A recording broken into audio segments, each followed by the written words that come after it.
E vocês estão lançando também o Genós, que é um programa. E o que é esse programa? Eu estou aqui com o folheto na mão. Eu gostaria que o senhor explicasse o que é o programa Genós. Esse programa Genós, nós trabalhamos nós chamamos o sistema ANCP, que tem várias empresas. Então, eu vou destacar o CTAG, que é o Centro Técnico de Avaliação Genética, que é uma das empresas associadas, e lançou esse programa para gado comercial. É um sistema inovador de melhoramento genético, inclusive que já sai com um diferencial muito grande para o produtor, porque ele sai com um protocolo chamado Global G, que é de qualificação da informação genética e prepara o criador para depois ele receber um Global GAP, que é um dos protocolos mais aceitos internacionalmente, como também aquele ISO 14001 ambiental, que são pré-requisitos hoje para venda, né, do nosso produto para alguns países. Então, esse programa foi lançado em Campo Grande, há cerca de menos de um mês. Ele já tem cerca de 30 rebanhos e 30 mil matrizes. Já estamos em negociação com outro grupo com 100 mil matrizes, perdão. Então, consequentemente, esse programa é um programa com toda a tecnologia do sistema ANCP disponível e que tem apenas 3 mensurações, o criador 3 pesagens ou 3 mensurações, além de fazer a parte de análise morfológica, que é o SAM, pela Brasil com Z, a parte de ultrassonografia pela VAL, e evidentemente o criador vai ter DEPs também para qualidade de carne. É bem descomplicado, né? A gente pode dizer assim. Olha, fácil de eu diria que é um programa muito simples e que atende um setor muito importante da nossa pecuária, que é o produtor de carne, que ele estava, de certa forma, marginalizado. Eles agora têm um programa, e tudo pela web, desde o processamento online até a disponibilidade e o acasalamento. Ele pode estar fazendo os acasalamentos genéticos otimizados, utilizando o PAG, que é outra ferramenta e a única no Brasil em termos de acasalamentos otimizados pela web.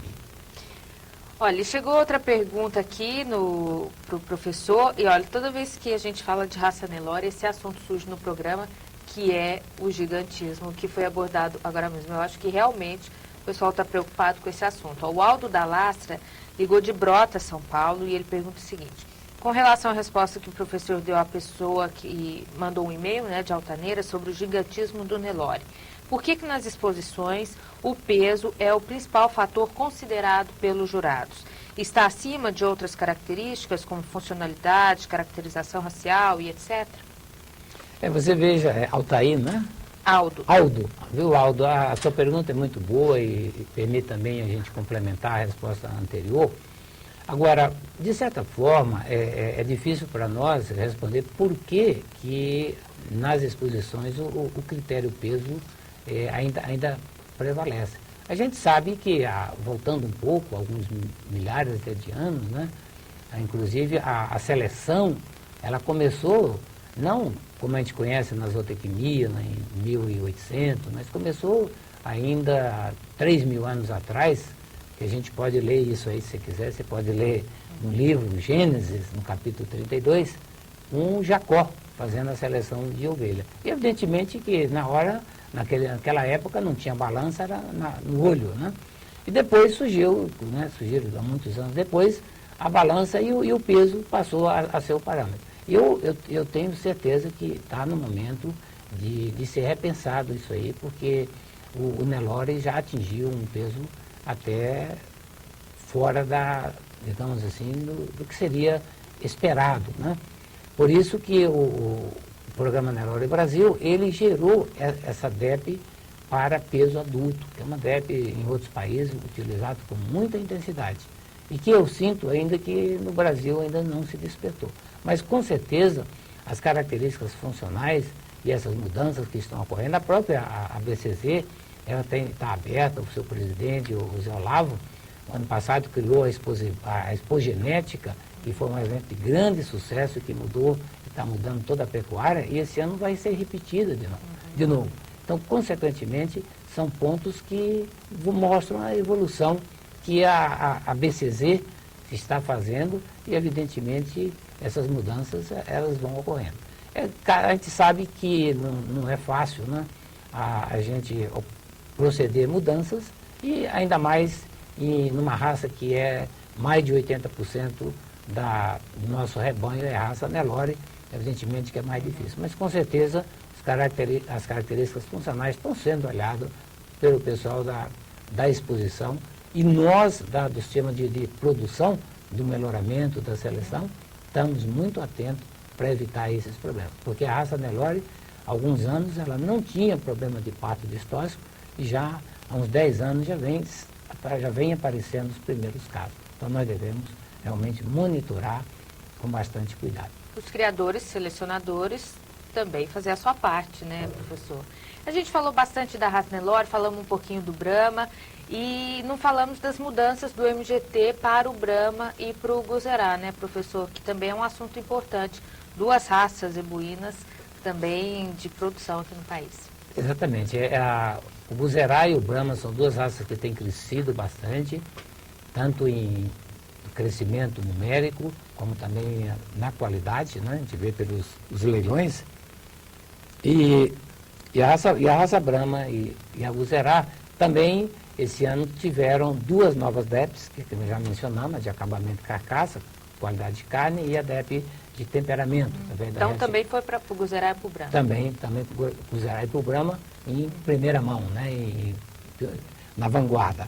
E também o MGT foi alterado, foi incluído, tirado um pouco o peso, aos 120, 20%, e distribuído 15% para a idade ao primeiro parto e 5% para o período de gestação.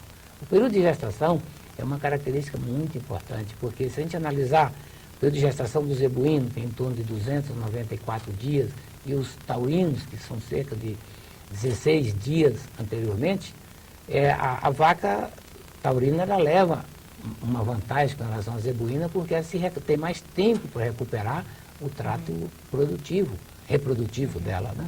Então, essa é uma característica que é importante e que o criador dessas três raças estão começando a ter uma ferramenta para fazer a seleção. E ele pode incluir, que além do MGT, ele tem também nessas ferramentas via web, ele tem o MGC, que é o mérito genético definido pelo criador.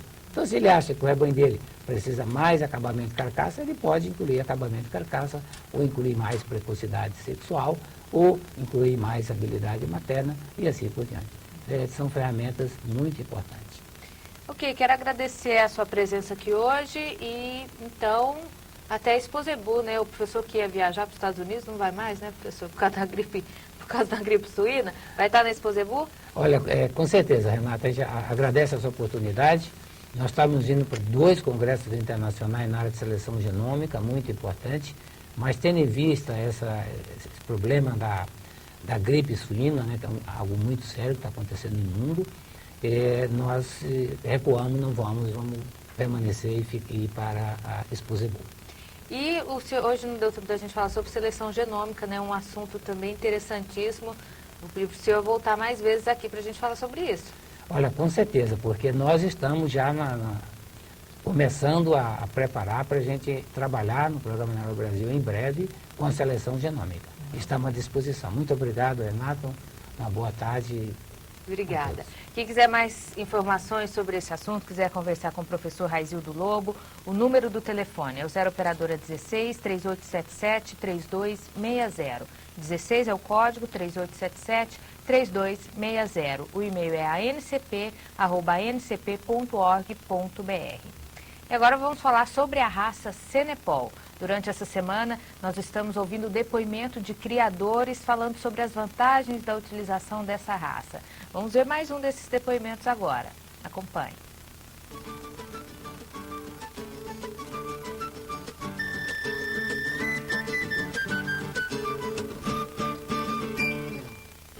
Aqui a gente iniciou um programa há 2 anos atrás com foco total na criação do Senepol.